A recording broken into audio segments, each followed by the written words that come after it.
নমস্কার সম্মানীয় দর্শক বন্ধুরা, আজকের প্রতিবেদন নিয়ে আপনাদের কাছে একটি আশার সংবাদ নিয়ে হাজির হয়েছি। রোজভ্যালি কেলেঙ্কারি, হারানো টাকার ফেরত শুরু, নতুন আশার আলো। আপনি কি একসময় রোজভ্যালি কেলেঙ্কারির শিকার হয়েছিলেন? তাহলে এই খবরটি আপনার জন্য। বহুদিন ধরে যারা তাদের সঞ্চিত অর্থ হারিয়ে দুঃখে ছিলেন, তাদের জন্য এসেছে এক সুখবর। কেন্দ্রীয় সরকার এখন একটি নতুন উদ্যোগ গ্রহণ করেছে, যার মাধ্যমে ৫১৫ কোটি টাকা ফেরত দেওয়ার প্রক্রিয়া শুরু হয়েছে। এই বিপুল কাজের তত্ত্বাবধান করছেন প্রাক্তন বিচারপতি দিলীপ কুমার শেঠের নেতৃত্বে গঠিত একটি বিশেষ কমিটি। প্রক্রিয়ার শুরু, প্রথম পদক্ষেপ। সম্প্রতি অর্থ প্রতিমন্ত্রী পঙ্কজ চৌধুরী এই অর্থের ডিমান্ড ড্রাফট হাতে তুলে দিয়ে আনুষ্ঠানিকভাবে এই প্রক্রিয়ার সূচনা করেছেন। অনুষ্ঠানে উপস্থিত ছিলেন ইডির ডিরেক্টর রাহুল নবীন, যিনি এই কাজের জন্য নিবেদিত।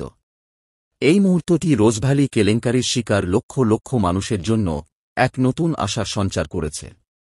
কতটা ক্ষতিগ্রস্ত মানুষ পাবে টাকা?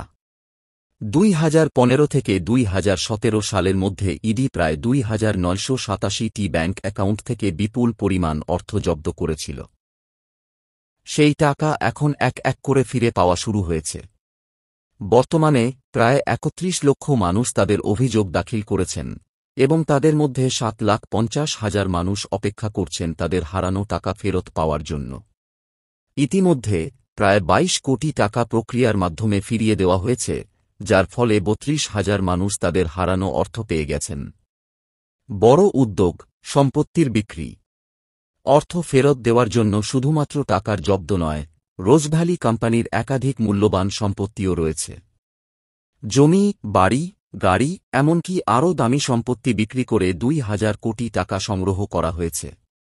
এই টাকা ক্ষতিগ্রস্তদের ফেরত দিতে সহায়ক হবে এবং প্রক্রিয়ার গতি বাড়াবে। নতুন আশার আলো, সরকারি প্রতিশ্রুতি। সরকার আশ্বাস দিয়েছে যে যথাযথ যাচাই বাছাই এর মাধ্যমে সঠিক পরিমাণ অর্থ প্রত্যেক ক্ষতিগ্রস্তের হাতে পৌঁছে দেওয়া হবে। এটা এক নতুন দিগন্তের সূচনা, যা ক্ষতিগ্রস্তদের দীর্ঘদিনের কষ্টের পর কিছুটা স্বস্তি এনে দেবে। তবে একটাই প্রশ্ন, কবে ফিরবে আপনার হারানো টাকা? যদিও সুনির্দিষ্ট কোনো সময়সীমা এখনও ঘোষণা করা হয়নি, তবে কমিটি দ্রুত এই কাজ শেষ করার জন্য তৎপর রয়েছে।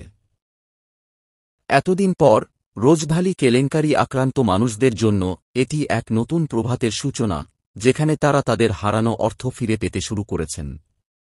এখন আপনিও আশার আলো দেখতে পারেন।